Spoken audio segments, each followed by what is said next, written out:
Baik, Assalamualaikum warahmatullahi wabarakatuh.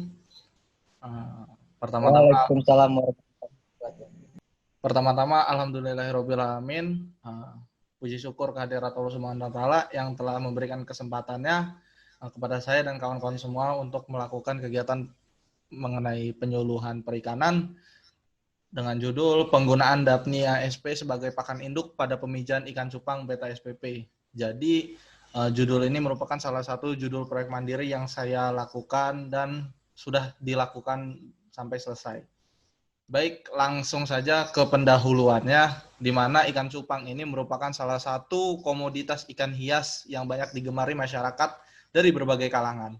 Nah, KKP ini mengemukakan berdasarkan BPS mencatat bahwa kinerja perdagangan ikan hias mengalami peningkatan di mana pada tahun 2012 nilai ekspor ikan hias mencapai 21,01 juta US dollar, sementara tahun 2018 mencapai 32,23 juta US dollar. Nah, untuk menghasilkan kualitas dan kuantitas telur yang baik, kematangan gonat dan keberhasilan pemeliharaan juga memiliki hubungan dengan ukuran dan umur ikan. Selain ukuran dan umur, kualitas pakan juga sangat berpengaruh terhadap kuantitas dan kualitasnya. Ini menurut literatur dari Bromage dan Robert tahun 1995. Nah, tujuannya dilakukan proyek mandiri ini yaitu untuk mengetahui manfaat penting dari Daphnia sp sebagai pakan alami untuk induk pada pemijahan ikan cupang berdasarkan data yang diambil yaitu fekunditas atau nilai total telur dan juga survival rate atau SR pada pemijahan dan pemeliharaan larva ikan cupang. Nah, ini untuk alat dan bahan yang saya gunakan. Untuk alatnya bisa dibaca oleh kawan-kawan semua, mulai dari kolam, ember, akuarium hingga kerangka besi untuk kolamnya. Kemudian bahan yang digunakan, induk yang saya gunakan yaitu induk ikan cupang berjenis koi galaksi sebanyak 6 pasang. Nah, 6 pasang ini tidak dipijahkan semua, melainkan nanti akan diseleksi dan yang dipijahkan itu sebanyak 2 pasang saja. Kemudian ada Daphnia sp. Daphnia sp ini diambil induknya untuk dilakukannya kultur. Kemudian cacing to be fixed. Cacing to be fixed ini sebagai pakan pembanding dari Daphnia sp. Kemudian air bersih, daun ketapang untuk menjaga pH air dan juga untuk menjaga kualitas air lainnya. Kemudian pupuk organik untuk kultur Daphnia sp dan juga kawat untuk kebutuhan sapras pembuatan kolam. Nah, ini prosedur kerja yang saya lakukan, di mana pertama kali yang saya lakukan yaitu persiapan media pemeliharaan dan pemeliharaan larva, di mana persiapan media pemijahan dan pemeliharaan larva ini dilakukan sebelum melakukan kultur Daphnia. Dan persiapan media pemijahan ini apa aja sih yang disiapkan? Pertama ya seperti ember, kemudian embernya dibersihkan, begitupun dengan persiapan kolam pemeliharaan. Jadi kolam pemeliharaan larva ini yang saya gunakan yaitu berupa kolam terpal dengan ukuran panjang 1 kali 0,6 kali 0,25 cm dan 0,6 kali 0,5 kali 25 meter.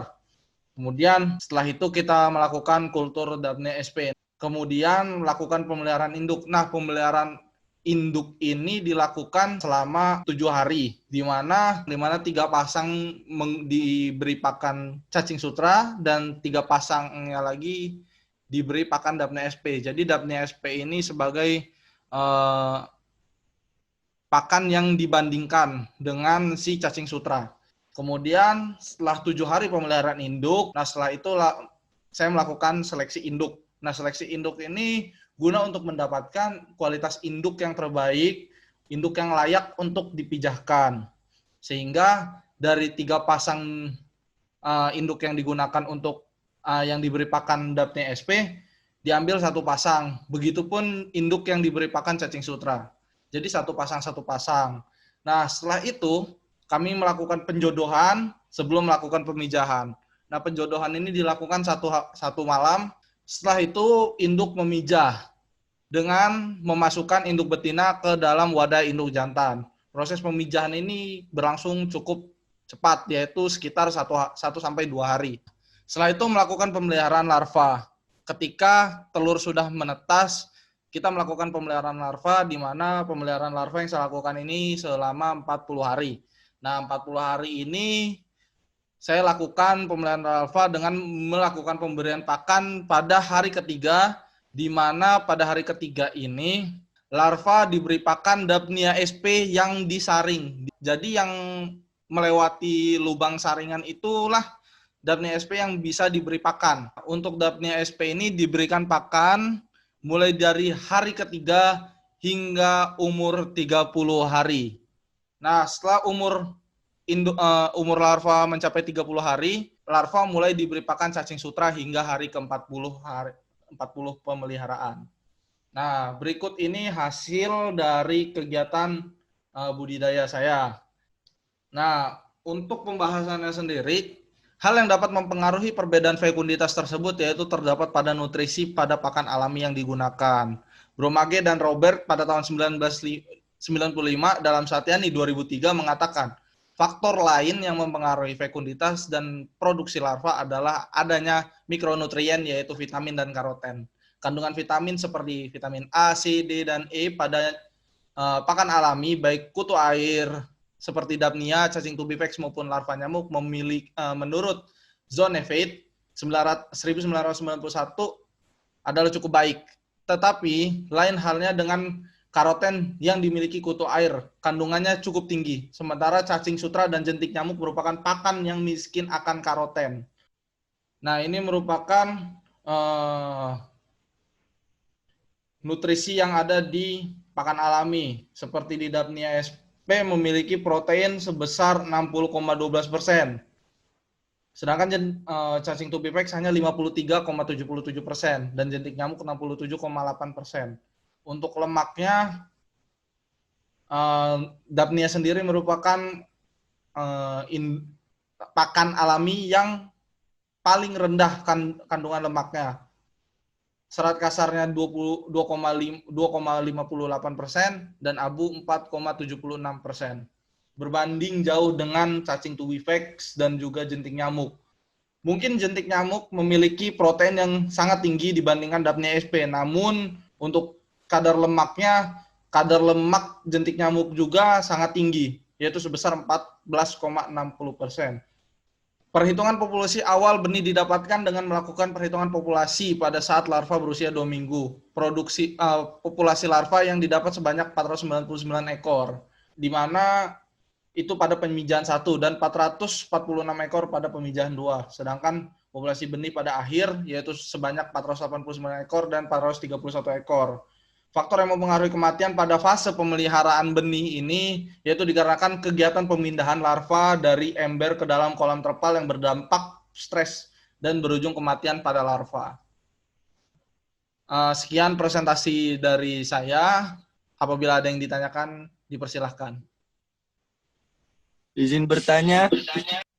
Ya. Izin bertanya kepada Saudara Jeffrey Nur Hidayat tentang materinya ya, tentang Ya, ikan boleh. cupang. Apakah efektif pemeliharaan induk dalam 1 minggu? Baik, akan saya jawab pertanyaannya. Menurut saya, yang dilakukan proses kegiatan pemeliharaan induk selama 1 minggu ini dirasa cukup efektif, di mana fekunditas yang didapat yaitu sebesar 903 butir telur. Namun, ada literatur yang mengatakan bahwa efektivitas pemeliharaan induk itu lebih efektif apabila dilakukan pemeliharaan mulai dari 2 minggu sebelum dilakukannya pemijahan. Mungkin seperti itu, Saudara Ahmad Idris. Oh, jadi pemeliharaan induk 1 minggu ini udah bagus ya? Iya. Fekunditasnya sendiri ya? Sudah cukup bagus. Baik, terima kasih Saudara Jeffrey. Oke, baik, terima kasih. Sebelum saya akhiri, saya mengucapkan banyak-banyak terima kasih kepada kawan-kawan semua yang telah berpartisipasi dalam kegiatan penyuluhan ini. Lebih kurangnya saya mohon maaf. Saya akhiri. Wassalamualaikum warahmatullahi wabarakatuh. Waalaikumsalam warahmatullahi wabarakatuh.